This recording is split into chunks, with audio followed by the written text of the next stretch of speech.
Et bonjour à tous. Aujourd'hui, je voudrais vous faire donc un petit podcast pour rendre hommage à une personne, enfin un groupe de personnes qui m'ont énormément influencé dans ce que je peux faire aujourd'hui, dans on va dire la transmission qu'ils ont pu apporter grâce à leur amour du cinéma.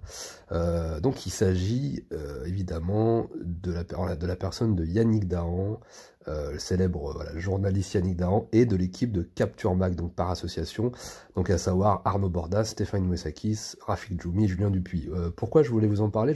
En fait, ça fait très longtemps que je voulais en parler, simplement pour leur rendre hommage comme j'ai pu le faire de par le passé avec ma vidéo sur Christophe Gans. Alors ma vidéo sur Christophe Gans m'a pris 1 heure, là je pense que ça sera un peu moins long, même si j'aurais beaucoup de choses à dire. Pourquoi j'ai envie de parler de ces gens? Bon, je vous invite à revoir si ça vous intéresse ma vidéo sur Christophe Gans. Parce qu'en fait, moi je m'intéresse, enfin je suis passionné de cinéma depuis que je suis né, et j'ai très rarement vu dans les critiques cinéma, chez les journalistes cinéma, que ce soit dans les médias, sur internet, dans les médias papier, même les magazines, etc., des gens qui pouvaient être capables d'aimer et de transmettre ce que je pouvais aimer. Je suis issu d'un milieu voilà, très populaire, et je regardais des films populaires, j'ai grandi avec ça, avec du cinéma héroïque, avec du cinéma d'action, avec du cinéma voilà, de série B, d'exploitation, etc. depuis que je suis gamin. Comme je l'ai déjà expliqué 1000 fois, mais je viens vraiment de ce monde-là, le monde de Belmondo, de Funès, de Schwarzenegger, de Stallone, de Robert Zemeckis, de John McTiernan, de Clint Eastwood, voilà, de tout cet univers-là, Mel Gibson et compagnie. Et j'avais déjà trouvé, dans Christophe Gans, chez Starfix, mais plus particulièrement chez HK Vidéo, des gens qui aimaient déjà enfin, le cinéma que j'ai découvert un peu plus tard que tous les cinémas que j'ai cités avant, mais qui est le cinéma de Hong Kong, et le cinéma asiatique de manière plus générale, et le cinéma de manière même plus générale, et vous savez que moi, personnellement, Christophe Gans avait réussi à me transmettre à la fois dans ce qu'il avait pu écrire dans ses magazines, dans sur ses vidéos qu'on pouvait trouver par-ci par-là sur internet, les interviews, et plus les films qu'il a essayé de faire et qu'il a fait, il y avait déjà une transmission de cinéma, une compréhension des genres et des mythes et des héros et de l'action et du cinéma d'action et de tout ce cinéma populaire, etc. Et qui nous a parlé. Moi, je me rappelle que voilà, quand je vous dis, je viens de ce monde-là, et tous ces gens-là, en fait, sont très rares dans les médias, dans le journaliste ciné déjà à l'époque, quand j'étais plus jeune. Aujourd'hui, évidemment, ça pullule sur YouTube, mais même aujourd'hui sur YouTube, je n'arrive pas à retrouver des gens comme ça, avec tous les thèmes qui me sont chers et tout ce que j'ai pu citer, cette espèce voilà, d'amour pour un cinéma bien fait, populaire, et qui nous pousse vers l'héroïsme, et qui ont une certaine compréhension des mythes, une compréhension historique de ce que c'est le cinéma. C'est-à-dire que effectivement le cinéma, comme toute forme d'art, a des structures, une grammaire, et techniquement, voilà, il savait nous expliquer tout ça de plein de manières, voilà, très détaillées, et en même temps, parfois, ils arrivaient à nous communiquer, voilà, simplement leur goût. C'est-à-dire que chacun arrivait, voilà, j'aime ce film parce qu'il y a ça.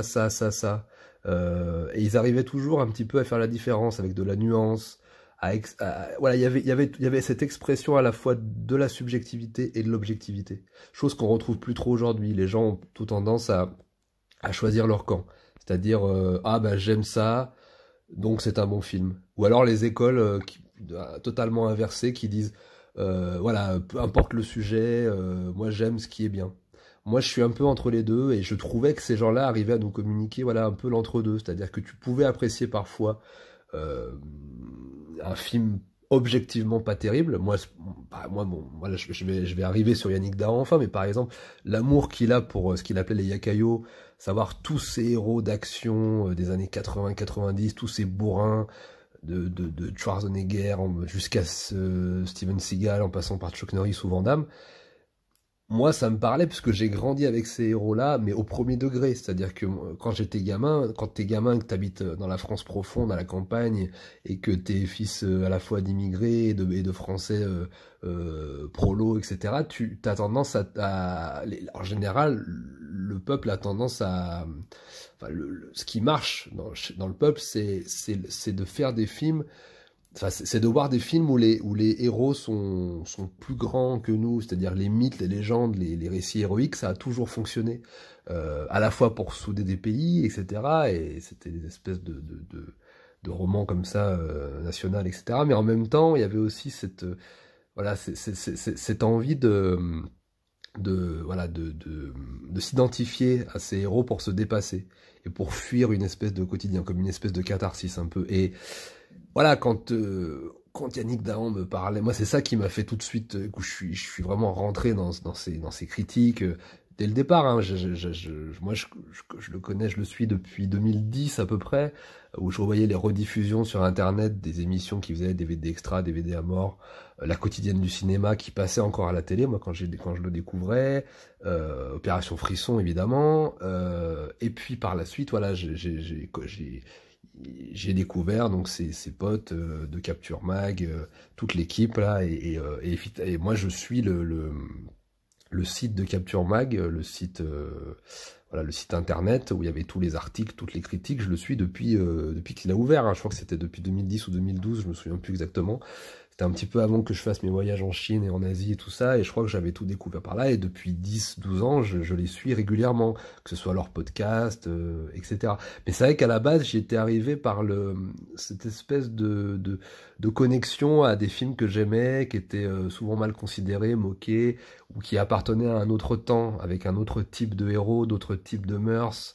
Voilà, tout cet univers d'action, héroïque, les catcheurs, les bourrins au cinéma, tout ce cinéma d'action-là. Voilà, c'est comme ça que je suis d'abord rentré là-dedans, et puis aussi, de par certains, leur compréhension du cinéma de Hong Kong aussi, parce que c'est quand même des très grands fans de cinéma de Hong Kong également. Alors, moi je suis pas toujours d'accord avec tout ce qu'ils peuvent dire de A à Z sur le cinéma de Hong Kong et sur la Chine par exemple, où moi c'est vrai que j'y ai passé des années, donc mais bon, ça c'est un petit peu ma marotte, hein, on va dire. J'arrive pas vraiment à retrouver des gens qui connaissent bien le monde chinois, parce que j'y ai passé beaucoup trop de temps, et ça fait 20 ans que j'ai une connexion avec ce pays, j'y ai vécu, etc. Donc globalement, je trouve tout le temps que les gens disent un peu n'importe quoi sur la Chine et sur le monde chinois en général, et sur le cinéma de Hong Kong plus particulièrement. Mais bon, ça c'est un peu normal, et puis on peut pas être d'accord sur tout, je suis pas d'accord sur toutes les choses, sur tous les films, sur tous les points de vue, etc. Mais globalement, un peu, je vous dis, comme ça me l'a fait un peu avec Christophe Gans et puis l'équipe Starfix HK Vidéo, bah voilà, c'est des gens que je suis depuis très longtemps, et que, en plus, qui sont un petit peu plus proches de ma génération, qui ont regardé beaucoup, beaucoup, beaucoup de films avec lesquels j'ai grandi. Voilà, je veux dire les Charles Bronson, La Brute et le Truand, les Clint Eastwood et compagnie. Voilà, moi c'était mon grand-père qui me montrait ça, donc c'était plus à l'année 70, mais mon grand-père m'avait communiqué ça, les Dirty Harry et compagnie, et c'est vrai que ça m'avait beaucoup, beaucoup parlé. Et encore aujourd'hui, je vous dis, je cherche, et je ne trouve pas, hein, parce que, en fait, tous ces gens de cinéma, tous ces gens qui sont venus par le cinéma populaire, un peu comme ont pu le faire aux États-Unis, des gens comme Tarantino par exemple, mais en France on peut aussi. Il y a d'autres gens que j'aime bien, comme par exemple Jean-Baptiste Aurey, ou évidemment Jean-Pierre Dionnet. Voilà, des gens comme ça qui sont super, que j'écoute aussi bien, mais pas au même niveau. J'écoute pas absolument tout ce qu'ils font. Capture Mag, j'ai vraiment tout écouté, tout regardé, tout lu, en étant, voilà, pratiquement d'accord avec tout, mais parfois en désaccord évidemment. Mais c'est vrai qu'aujourd'hui, je ne retrouve pas ça. Je n'arrive pas à retrouver d'héritier de ces gens-là, qui viennent vraiment d'un autre temps. Mais je pense qu'on a vraiment changé d'époque, on a basculé dans autre chose. On est passé vraiment à un autre monde, particulièrement depuis 2-3 ans là, mais je pense il y aura plus trop de mecs comme ça. Moi, je m'évertue modestement, et tel un Lilliputien que je suis, de suivre les traces de tous ces gens-là, c'est-à-dire d'avoir une espèce à la fois de d'objectivité, de subjectivité. Alors j'ai pas l'once de leur culture et de tout ça, hein, mais j'essaye de transmettre cet état d'esprit, un petit peu couillu, un petit peu badass, un petit peu politiquement incorrect, qu'il y avait chez ces gens-là, et puis avec cette espèce d'esprit aussi qui mélangeait un petit peu le côté un peu à l'ancienne, et puis la raison, et puis la nuance, et puis le débat et tout ça. Et aujourd'hui, j'arrive plus trop à retrouver des gens de cette trempe-là. Un petit peu comme j'arrive pas vraiment à retrouver des gens, par exemple, dans le cinéma français, comme de la trempe d'un Olivier Marchal, par exemple. J'ai, j'adore le cinéma d'Olivier Marchal, je le trouve parfois un peu déprimant, mais bon, en même temps, c'est quelqu'un qui connaît la vie. Mais voilà, en fait, je retrouve plus tellement de gens qui connaissent la vie. Et ces mecs-là, je ressens qu'ils connaissent un petit peu la vie. Ils ont vécu. Moi, je me sens, par exemple, très proche de ma manière de voir le monde et de vivre, et de quelqu'un comme Arnaud Bordas, par exemple, que je trouve un peu plus rare que les autres au niveau des interventions et tout ça, mais c'est quelqu'un que j'avais trouvé formidable depuis qu'il avait fait ce fameux débat, ce fameux débat, un des rares débats sur le cinéma, sur Avatar, là, l'espèce de débat qu'il avait eu avec ce journaliste de je sais plus quel torchon, Télérama, ou je sais plus, enfin je sais plus quel daube, où le mec prétendument de gauche, ne comprenait, mais bon, ça c'est vraiment un grand classique, ne comprenait absolument rien à la portée mythologique, universelle, communauté humaine, voire même communisme d'un point de vue radical de ce que pouvait représenter Avatar. Et de l'autre côté, il y avait il y avait Arnaud Bordas, donc le mec le mec du Figaro, qui lui comprenait pratiquement tout, quoi, au film, et qui débordait d'amour pour le cinéma. Et enfin, et là, en fait, moi, à ce moment-là, j'ai choisi mon camp quelque part. Je me suis dit, bon, j'étais vraiment jeune quand j'avais vu ça. Moi, j'avais adoré Avatar. C'est un film que je défends, que je défendrai toute ma vie. Là, j'ai énormément hâte d'aller voir le 2 là, qui sort dans les prochains jours. Et c'est vrai que tout de suite, je me suis dit, mais moi, enfin, c'est ça que comment expliquer, je pense comme ces mecs-là. Et je suis l'ennemi absolu du mec d'en face, qui ne comprend absolument rien, qui est d'une mauvaise foi abyssale, et qui ne voilà, qui n'a aucune vitalité en lui, vraiment, ni dans la compréhension, ni dans l'humain, ni dans quoi que ce soit. Donc ça a été un des grands aussi, des grandes dates qui m'a fait choisir un peu mon camp, et qui m'a dit, si un jour je parle de films, et j'essaye je fais de la pseudo-critique, ou truc sur YouTube, j'essaye de suivre plutôt ces traces-là. Et d'ailleurs, c'est aussi une des raisons pour lesquelles je fais cette vidéo, c'est que, bon là, ça part un peu dans tous les sens, hein, parce que j'ai pas fait de plan, et je voulais juste vous en parler un petit peu comme ça pour leur rendre hommage surtout, mais c'est surtout la raison pour laquelle j'ai fait cette vidéo, c'est que je trouve depuis quelques temps qu'il y a beaucoup de gens qui ont tendance un petit peu à leur cracher dessus, alors que, franchement, sans ces mecs-là, peu de gens feraient ce qu'on fait là actuellement sur YouTube. Honnêtement, ils ont planté des graines. Alors, je l'ai dit, hein, il y avait Christophe Gans avant, puis les mecs de Starfix, et puis les mecs de HK, et puis il y avait eux aussi, quoi, Yannick Dahan, et puis cette équipe-là.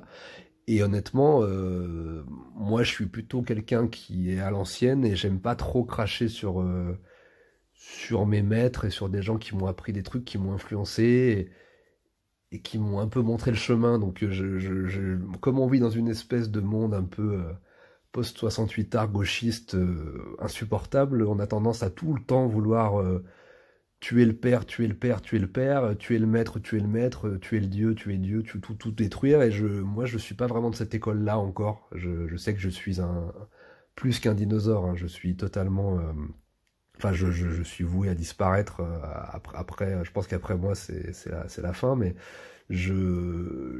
voilà, je voulais aussi transmettre ça à travers la vidéo, c'est-à-dire rendre un petit peu hommage à ce qui a été fait avant, et que sans ces mecs-là, franchement, il n'y aurait pas le quart des gens sur YouTube qui feraient des vidéos. Enfin, ça a vraiment planté quelque chose, particulièrement Yannick Dahan à travers ses émissions, parce que c'est vraiment celui qui est le plus populaire. Mais encore aujourd'hui, ils ont la volonté de faire, Capture Mag a la volonté de faire beaucoup, beaucoup de choses. Moi, je suis de moins en moins, alors j'avoue qu'avec les années, je suis de moins en moins d'accord avec plein de trucs, mais bon, après, c'est normal parce que j'évolue aussi, je change et j'ai plus d'expérience et de la vie, etc. Donc, je vois peut-être les choses d'une autre manière et j'ai plus tout à fait le même âge non plus et je suis pas aussi enjoué que les premières années, etc. Mais ça, c'est tout à fait normal. Mais c'est vrai que bon, là, ils font beaucoup, beaucoup d'émissions différentes, ils vont sortir un bouquin, voilà. Donc, je pense que c'est important de soutenir des gens comme ça encore parce que c'est quand même de plus en plus rare. Encore une fois, hein, je vous dis, je suis pas d'accord avec tout, mais c'est beaucoup trop rare en fait ce genre de critique qui a encore des couilles en fait et qui a encore un amour du cinéma à ce point-là. Donc voilà, c'était mon petit hommage, pas très long, mais en fait j'aurais des milliers d'autres choses à dire sur Capture Mag. Voilà, je vous invite à revoir évidemment tous les podcasts qu'ils ont pu faire par le passé, toutes leurs émissions, tous leurs articles. Et même, c'était même des gens qui ont eu la volonté à un moment de produire des films. Malheureusement, ils en ont fait qu'un seul, qui était La Horde, pareil, qui est un film qui a été à la fois adoré par les amateurs de cinéma qu'on était, mais à la fois détesté par tout un tas de gens aussi. Mais franchement, pour un premier film, c'était un miracle, hein, ce film. Moi, c'est pas un genre de prédilection, moi, le film de zombies. Voilà, c'est un film de zombies, mais c'est plus un film d'action qu'un film d'horreur, finalement. Donc moi, je m'y retrouvais avec des gueules. Voilà, les jeux d'acteurs étaient pas toujours justes, etc. Mais puis on sentait qu'il y avait plein de trucs qu'ils n'ont pas réussi à faire. Mais honnêtement, il y a une espèce d'amour du cinéma qui est communiqué à travers ce film qui est hallucinant. Voilà, c'est Yannick Dahan qui co-réalise avec Benjamin Rocher, je crois, qui après va faire Goal of the Dead et, euh, et Anti-Gang, qui sont des films que j'ai bien aimé aussi, avec Alban Lenoir, qui est aussi un acteur que j'aime beaucoup. Malheureusement, c'était des mecs, si on vivait dans un monde normal, ils auraient dû produire et réaliser des dizaines de films, enfin au moins une dizaine, et puis relancer le cinéma de populaire français d'action. Voilà, ce qui est toujours ce que moi j'attends, mais ce qui ne viendra évidemment jamais, hein, puisqu'on est vraiment passé à une autre époque aujourd'hui, donc je n'attends absolument plus rien du cinéma, moi en ce qui me concerne, hein. J'ai arrêté le cinéma occidental et j'ai arrêté d'attendre quoi que ce soit depuis très très très longtemps, hein. Je regarde des films indiens, chinois ou russes, où je retrouve un peu ce côté épique, héroïque, mythologique et populaire, mais je retrouve plus du tout ça en Occident. On retrouve un petit peu ça dans les films de Marvel et compagnie, mais c'est vraiment du McDonald's. Et d'ailleurs, je suis d'ailleurs très souvent d'accord avec eux sur ce qu'ils peuvent dire sur les films de super-héros, sur les Marvel, sur les blockbusters d'aujourd'hui. Moi, je me mets vraiment en faux par rapport à tous ces gens qui ont accepté cette époque. Voilà, moi, je crois que ce que j'ai en lien avec ces gens-là, c'est que moi, je suis vraiment un nostalgique, hein. Je n'aime pas beaucoup l'époque dans laquelle je vis, je la trouve un peu dégueulasse. Mais heureusement, je regarde un petit peu en arrière et je vois qu'il y avait des mecs comme ça et qu'il y a encore des mecs comme ça et aussi, je vais pas faire le vieux con à 35 ans, mais il y a quand même toujours des pays qui me proposent du spectacle populaire, épique, mythologique, tout ce que vous voulez. Je vous l'ai dit, l'Inde, la Chine, la Russie et d'autres pays comme ça, voilà, qui me propose du cinéma comme ça, et il y a même au sein du cinéma occidental, évidemment, des trucs formidables que je continue à regarder, qui sont plus rares, qu'il faut creuser. D'ailleurs, c'est pour ça que Capture Mag a été très utile aussi à une époque, c'est qu'il m'aidait à faire le tri, à creuser, parce que je me rappelle d'une phrase très très très importante d'Arnaud Bordas. Une fois, il disait, on lui demandait pourquoi vous regardez pas tous les films de blockbuster, peut-être que vous pouvez avoir des surprises, et puis il a eu la meilleure réponse que moi je ressors beaucoup, hein, que je me suis réapproprié. Il dit, mais moi je vais pas goûter toutes les boîtes de conserve pour savoir si elles sont bonnes ou pas. Une fois qu'on a bouffé un cassoulet en boîte de conserve, ça sert à rien. On connaît la ravioli boîte de conserve, le gratin dauphinois boîte de conserve, on le connaît, on va pas le goûter à chaque fois.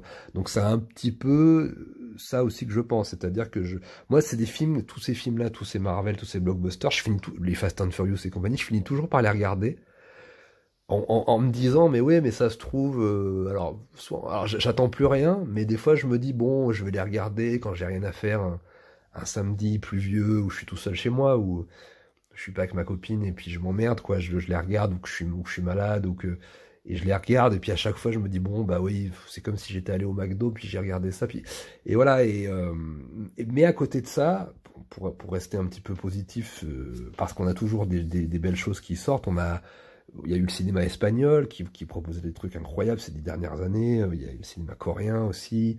Alors moi je suis pas un immense fan de tous ces cinémas-là, mais quand même, puis il y a le cinéma italien, des gens comme Solima, voilà, et que Capture Mag et Yannick Dahan et tout défendent beaucoup aussi. Moi, j'ai aimé tous les films de Solima, par exemple. Voilà, il y a toujours des petits trucs à chercher, à creuser, qui arrivent, mais moi, je ne peux pas embrasser le monde tel qu'il est aujourd'hui. C'est impossible. Je ne peux pas accepter.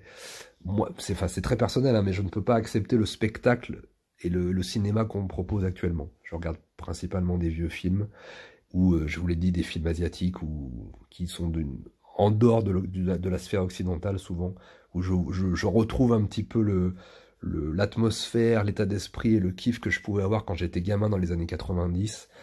Et voilà, mais en tout cas, ils sont toujours là, hein, contrairement à... Alors, ils font pas des films comme Christophe Gans, mais malheureusement, mais pour moi, ce sont vraiment les dernières couilles de la critique française. Et je pense qu'il faut encore soutenir ces mecs-là. Et moi, pour moi, c'était très important de le dire, voilà, sur ma chaîne pour que les gens voient un petit peu d'où je viens au niveau de mes influences, etc.